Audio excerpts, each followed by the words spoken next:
से धर्मताम अंतर्मुख मुद्राओ परम शांति सुखपी निज स्वरूप दर्शावते नमो नमो जिनवी समशरण समशोभता जिन मंदिर सुखका जिन दर्शन से प्राप्त हो निज दर्शन भवना पुष्पांजलि से पूजा पीठिका। ओम जय जय जय नमोस्तु नमोस्तु नमोस्तु नमो हरिहंताणं नमो सिद्धाणं नमो आयर्याणं नमो वज्रायाणं नमो लोये सवसाहूणम्। ओम दीनादिमूलमन्त्रेभ्यो नमः पुष्पाञ्जलि चत्तारि मङ्गलम् अयन्ता मंगलम सिद्धा मंगलम। बोलो श्रुत पंचमी महापर्व की जय हो।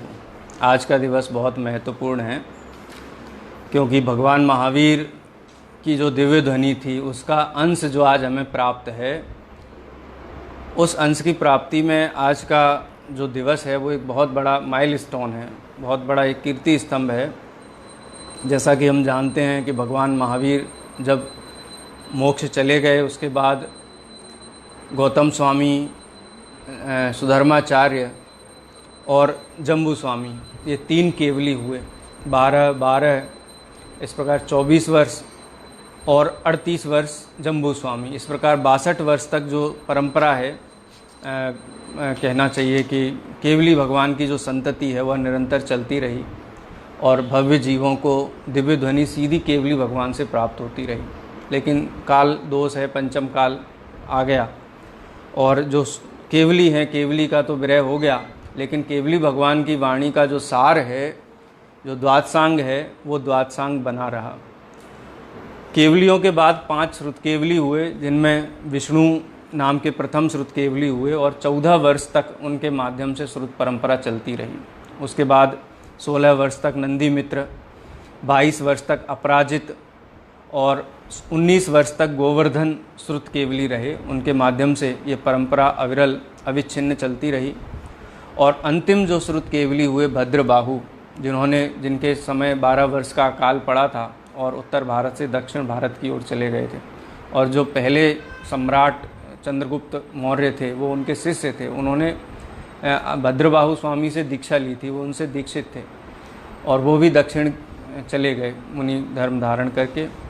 और वहाँ पर जो चंद्रगिरी है और सामने जो गोमटेश्वर स्वामी, बिंदगिरी और चंद्रगिरी है, तो चंद्रगिरी में आज भी भद्रबाहु स्वामी और उनके शिलालेख हैं। और चंद्रगुप्त मौर्य जो मुनि होकर के चले गए थे, वहाँ उनके आज भी हमको अनेक प्रमाण देखने को मिलते हैं।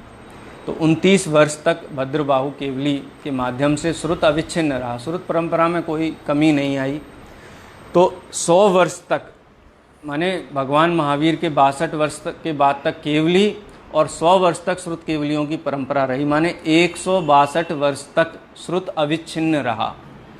मतलब जो श्रुत ज्ञानियों का उत्कृष्ट आगम का अभ्यास जो हो सकता है वो 162 वर्ष तक अविच्छिन्न रहा। लेकिन उसके बाद फिर द्वादशांग की जगह 10 पूर्व के ज्ञाता ही रह गए। 10 पूर्व के ज्ञाताओं में विशाखाचार्य, प्रोस्थिल, जयसेन, नागसेन, सिद्धार्थ, धृतिसेन, विजय, ब्रहीलंग, देव, धर्मसेन, इस प्रकार से कुल 183 वर्ष तक 10 पूर्व की परंपरा अविच्छिन्न रही। माने 11 अंग का जो अंतिम, द्वादशांग का जो अंतिम है, पूर्वांग जिसको बोलते हैं, तो 11 अंग का तो लोप हो गया, लेकिन जो पूर्व हैं उन पूर्वों में 10 पूर्वों के धारी ऐसे आचार्य उसके बाद भी हुए और 181 वर्ष तक ये परंपरा अविच्छिन्न रही। उसके बाद उसके भी एक देश के धारी रह गए, माने एकादश जो अंग थे, तो माने ऐसा नहीं कि पूरा का ही लोप हो गया, जो 11 अंग थे उसके भी एक देश के ज्ञाता, माने जैसे हम समयसार पढ़ते हैं, कोई ग्रंथ पढ़ते हैं तो कई सूत्र याद रह जाते हैं, कई सूत्र याद नहीं रहते हैं, कहना चाहिए कि और याद कौन से रह जाते हैं, जो बहुत महत्वपूर्ण होते हैं, बहुत रुचि वाले होते हैं, बहुत प्रसिद्ध होते हैं, जिनमें बहुत महत्वपूर्ण बातें आती हैं। तो ऐसे एक देश के ज्ञाता 5 आचार्य और हुए, जिनके नाम नक्षत्र, जयपालक, पांडव, ध्रुवसेन और कंस। इस प्रकार से 11 के बाद 5 एक देश के ज्ञाता हुए। उसके बाद क्रम से कम होते गए। सुभद्र थे वो 10 के ज्ञाता थे, यशोभद्र थे वो 9 के ज्ञाता थे। भद्रबाहु जो दूसरे भद्रबाहु हुए, अंतिम श्रुत केवली भद्रबाहु नहीं, उनके बाद एक और भद्रबाहु आचार्य हुए। वो भद्रबाहु 23 वर्ष तक वो भी 8 अंग के धारी थे। उसके बाद लोहाचार्य नाम के एक आचार्य हुए, वो 52 वर्ष तक उनके माध्यम से ग्रंथ परंपरा अविच्छिन्न चली। माने एक देश जो ज्ञाता थे उनके माध्यम से 123 वर्ष तक, और 10, 9, 8 इत्यादि के एक देश के जो ज्ञाता थे उनके माध्यम से 99 वर्ष तक ये श्रुत परंपरा चलती रही। और उसके बाद 5 महान आचार्य हुए, जिनका सठखंडागम की रचना में प्रत्यक्ष कहना चाहिए कि योगदान है। इस परंपरा में सबसे पहले अरहद हुए। अरहद आचार्य बहुत प्रमुख आचार्य हैं जैन परंपरा के। और जब इस प्रकार से कि अनेक जगह शिथिलाचार आ रहा था, अनेक जगह अनेक प्रकार की भ्रांतियां उत्पन्न हो रही थी, तो उन्होंने आंध्र प्रदेश में वो स्थित थे, दक्षिणात्य के सभी आचार्यों को निमंत्रण भेजा कि सभी आचार्य अपने संघ के साथ यहाँ पर, संघ माने मुनि संघ के साथ यहाँ पर उपस्थित हों। और पूरे दक्षिणात्य के आचार्य अरहद स्वामी के पास वहाँ पर एकत्रित हुए। उस समय जब परिचय पूछा गया आचार्यों से, तो वो सब आचार्य अपनी, मतलब आचार्य और मुनि अपने आचार्य के नाम से अपना परिचय देते थे, माने भगवान महावीर के नाम से परिचय नहीं देते थे। तो इस परिचय को देख करके अरहद आचार्य को ये ज्ञान हुआ कि अब ये जो परंपरा आगे चलेगी ये संघ परंपरा चलेगी। संघ परंपरा, तो उन्होंने अलग अलग संघों की स्थापना की उस समय, जैसे नंदी संघ जिसमें आचार्य कुंद देव हुए, सेन संघ जिनसेन आदि आचार्य हुए, सिंह, इस प्रकार के अनेक संघों की स्थापना, देव संघ, इस प्रकार से अलग अलग संघों की स्थापना अरहद के द्वारा हुई। उसी समय आचार्य धरसेन, देखो अरहद के बाद माघनंदी का नाम लिया जाता है। माघनंदी आचार्य भी एक देश के ज्ञाता थे, और माघनंदी के बाद आचार्य धरसेन का नाम लिया जाता है। धरसेन आचार्य सौराष्ट्र में यहीं पर गिरनार के निकट चंद्र गुफा में, यहाँ उनका उस समय स्थिति थी। और उन्होंने एक ब्रह्मचारी को, उनको जब ये ज्ञात हुआ कि इस प्रकार से वहाँ पर एक बहुत बड़ी आचार्यों की सभा हो रही है, और उनको ऐसा निमित्त ज्ञान हुआ कि धीरे धीरे इसका भी लोप हो जाएगा क्योंकि अब आयु की स्थिति अल्प है, तो उन्होंने एक ब्रह्मचारी को वहाँ पर भेजा संदेश लेकर के कि 2 श्रेष्ठ जो बुद्धि और विवेक और अन्य अनेक गुणों में संपन्न ऐसे समर्थ मुनि हों, उनको आप यहाँ पर भेजो। तो धरसेनाचार्य का संदेश लेकर के वहाँ पहुँचे, तो अरहद के आदेश पर पुष्पदंत और भूतवली मुनि यहाँ पधारे। आकर के जब वो आने वाले थे, माने उनका आगमन निकट था विहार करते हुए, तो उन्होंने रात्रि के अंतिम प्रहर में स्वप्न देखे कि 2 बैल उनकी 3 प्रदक्षिणाएं दे करके उनके चरणों के निकट आकर के बैठ गए। तो वो वृषभ धर्म चक्र का प्रतीक है, धर्म प्रभावना का प्रतीक है, तो निमित्त ज्ञानी तो थे ही, तो जान गए कि 2 मुनियों का आगमन हो चुका है। आए तो उनको आशीर्वाद दिया, 2 दिन वो वहाँ पर रहे, और तीसरे दिन उन्होंने, क्योंकि आगम है ना, आगम की जो श्रुत की जो परंपरा है वो उसमें कोई दोष ना लगे, तो परीक्षा की दृष्टि से, परीक्षा की आवश्यकता नहीं थी, लेकिन फिर भी अपनी संतुष्टि के लिए उन्होंने उनको मंत्र दिए। ऐसा कहा जाता है कि धरसेन आचार्य ने ये सठखंडागम की रचना के पूर्व योनि पाहुड़ करके एक ग्रंथ लिखा था, जिसमें तंत्र मंत्र आदि का रचना है। इस प्रकार से कई विद्वानों का मत है।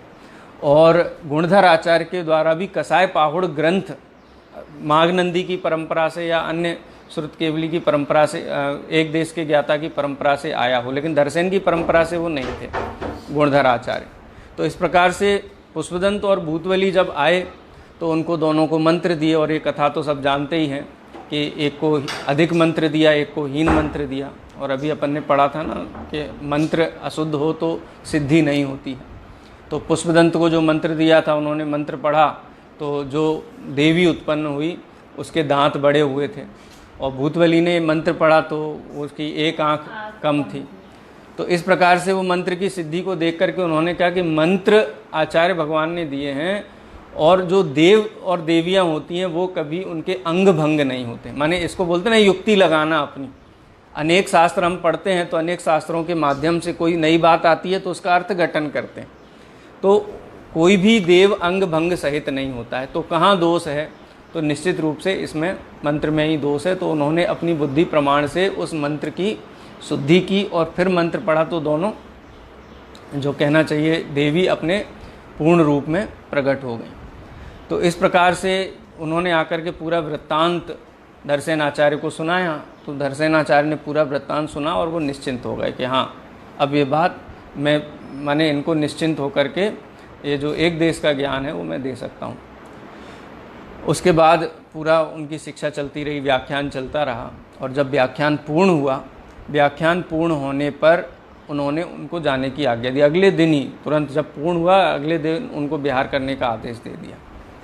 उसका कारण विद्वान इस प्रकार से बोलते हैं कि उनकी आयु स्थिति अल्प थी। यदि वो अपने वहीं पर शास्त्र लिखने का आदेश देते और उस समय उनका देह गमन हो जाता तो उनको बहुत क्लेश होता, और क्लेश में हो सकता है वो ज्ञान है, वो ज्ञान भी उनका किसी प्रकार से क्षीण हो जाए और उसमें दोष लगे। तो इस प्रकार से उनको बिहार करने की आज्ञा दी और वो बिहार करके आ गए।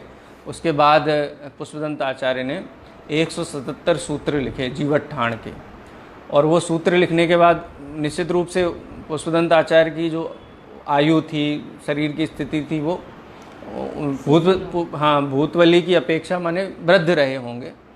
तो 177 सूत्र उन्होंने लिखे। उसके बाद उनके लोक में भांजे थे, बाद में उनसे दीक्षित हो गए थे, जिन पालित नाम था उनका।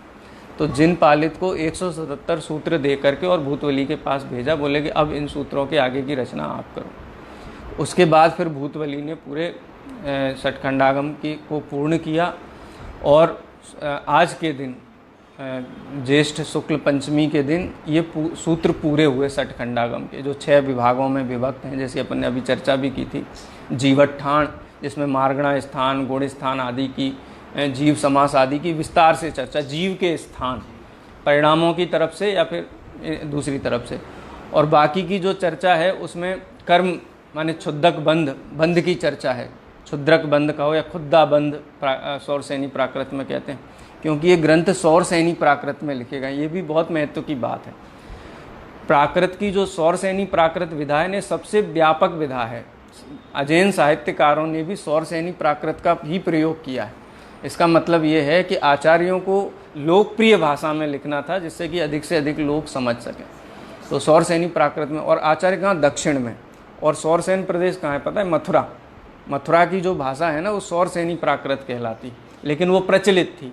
कालिदास वगैरह ने भी जो नाटक लिखे हैं उनमें जो प्राकृत का प्रयोग किया है वो सब सौरसेनी प्राकृत है। तो सौरसेनी प्राकृत में ही इसकी रचना हुई है। उस प्राकृत को सीधा भगवान महावीर से हम जोड़ते हैं, गणधरों से हम जोड़ते हैं। तो इस प्रकार से पुष्पदंत और भूतवली ने 6 खंडों में इसकी रचना की। हालांकि षटखंडागम में ऐसे 6 खंडों की कोई उल्लेख नहीं है, लेकिन विषय वस्तु के आधार पर उनके विभाग किए गए हैं। जीवस्थान, दूसरा है खुद्दा बंध, जिसको क्षुद्रक बंध कहते हैं, क्षुल्लक बंध भी कहते हैं।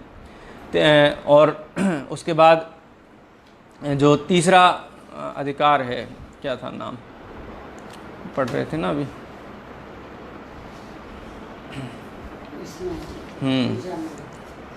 हाँ, तीसरा का नाम क्या है? हाँ, दूसरा बंध है ना, बंध के स्वामी, बंध स्वामी विचय, कि किन प्रकृतियों का बंध कौन करता है। हर जीव हर प्रकृति का बंध नहीं करता है। सम्यक दृष्टि जीव को नरक आदि प्रकृतियों का बंध नहीं होता है, मिथ्या दृष्टि जीव को तीर्थंकर आदि प्रकृतियों का बंध नहीं होता है। तो बंध स्वामी विचय का विस्तार से वर्णन, यानी बंध का स्वामी, पहले जीव का वर्णन, फिर कर्म का वर्णन, फिर कौन सा जीव किन प्रकृतियों का बंधक है, किन का अबंधक है। ये जो तीसरा खंड है जिसको बंध स्वामी विचय कहते हैं, उसमें चर्चा विस्तार से आई। उसके बाद वेदना खंड है। वेदना खंड में भी जो आघातीय कर्म आदि हैं उनकी भी बहुत विस्तार से चर्चा है, शरीर आदि के संबंध में कर्म प्रकृतियों की उत्कृष्ट अनुत्कृष्ट स्थिति आदि की बहुत विस्तार से चर्चा है। ऐसे चौथा खंड है वो वेदना खंड कहलाता है। और पांचवा खंड है वर्गणा खंड। ये भी बहुत महत्वपूर्ण है। ये समझ लो पूरा फिजिक्स है, फिजिकल साइंस जिसको अपन फिजिक्स के नाम से भी जानते हैं।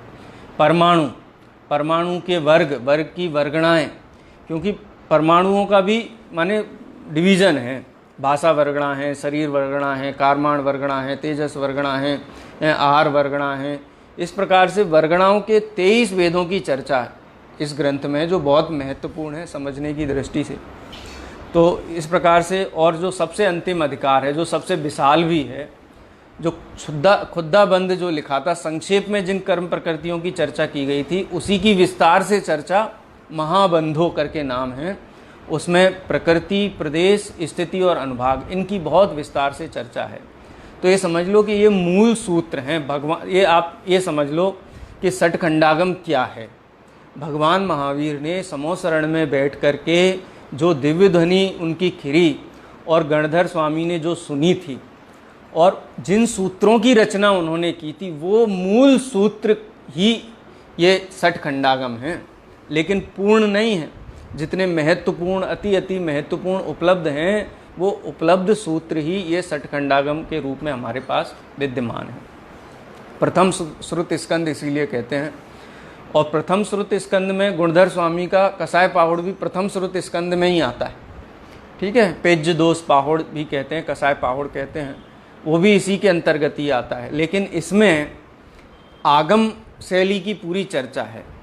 आचार्य कुंद देव ने द्वितीय श्रुत स्कंद की रचना की, जिसमें जो प्रयोजनभूत तत्व हैं, 7 तत्व, भेद विज्ञान के कारणभूत जो एकत्व विभक्त आत्मा की बात है, वो आचार्य कुंद देव ने लिखी। और ऐसा कहा जाता है कि आचार्य कुंद देव ने सठखंडागम की बहुत विस्तार से परिकर्म नाम की टीका भी लिखी थी, बहुत विस्तृत।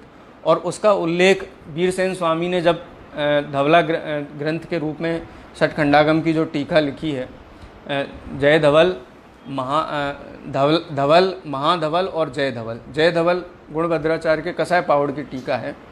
5 खंडों की टीका को धवल कहते हैं, महाबंध की टीका को महाधवल कहते हैं। इस प्रकार से वीरसेन स्वामी ने लगभग 10वीं-11वीं शताब्दी में हुए, उन्होंने इसकी की। उसमें उन्होंने परिक्रम का बहुत उल्लेख किया, अनेक स्थानों पर किया। आचार्य कुंद देव की प्रवचन सार की गाथाओं का, पंचास्तिकाय संग्रह की गाथाओं का भी बहुत उल्लेख किया है, बहुत सम्मान के साथ। तो इसलिए आगम शैली के महत्वपूर्ण जो श्रुत के अंश हैं, वो साक्षात गाथा सूत्र के रूप में समझ लो भगवान महावीर की ही वाणी सठखंडागम के रूप में हमको प्राप्त हुई है। और आज के दिन ये पूर्ण हुआ था, तो कम से कम आज के दिन हम इसके संबंध में सामान्य परिचय प्राप्त करें। और पूज्य गुरुदेव श्री के प्रभाव से अब ऐसे विद्वान भी हो रहे हैं। बीच में तो बिल्कुल बंद ही हो गया था, विद्वान बहुत कम होते थे, और वो ही बड़ी श्रम से इन ग्रंथों को प्रकाश में लेकर के आ पाए। लेकिन पढ़ने वाले तब भी नहीं हुए हैं, लिखने वाले, संपादन करने वाले, वो पढ़ने वाले माने जो विद्वान लिख रहे थे वो ही पढ़ने वाले होते थे। लेकिन अब धीरे धीरे हमको लगता है ऐसा काल भी आएगा इस प्रभावना योग में कि सठखंडागम की भी वाचनाएँ, इनका भी चर्चा सामान्य सभाओं में होगी और होने लगी। अभी जो विद्वत संगोष्ठियाँ शुरू हुई हैं, इनमें विद्वान जो आलेख तैयार करते हैं, उसमें सठखंडागम, धवला, महाधवला, जय धवला के कितने उद्धरण दे करके ये बात रखते हैं। तो बहुत सुकाल पका है। हुंडाव सर्पणी काल का एक पॉजिटिव इफेक्ट ये है कि ये ग्रंथ खुल रहे हैं, ऐसे विद्वान तैयार हो रहे हैं जो व्याकरण के, संस्कृत के, प्राकृत के विशेषज्ञ हैं, और महाभाग्य से ग्रंथ भी उपलब्ध हैं। तो पंडित टोडरमल जी को उपलब्ध नहीं हो पाया था। इस मामले में हम कितने भाग्यशाली हैं। वहाँ के भट्टारक ने ना बोल दिया था कि नहीं देंगे ग्रंथ, और जब 1800 के अंत में जब बम्बई के जो सेठ थे माणिक चंद जी जेपी, वो जब गए थे तो उनको भी देने से ना बोल दिया था भट्टारकों ने, ग्रंथ नहीं देंगे, उनकी प्रतिलिपियाँ नहीं बनाने दी थी। लेकिन वो काल पका ऐसा कि आगे 1000 विद्वान होने वाले हैं उनको पढ़ने के लिए शास्त्रों की आवश्यकता होगी, तो ये समझ लो हम सबका पुण्य का नियोग है कि ये शास्त्र आज हमें उपलब्ध हैं, इनका हम अधिक से अधिक स्वाध्याय करें हैं और अपने भवों का अभाव करें। यही भावना हमारी श्रुत पंचमी की होनी चाहिए। बोलो श्रुत पंचमी पर्व की जय हो।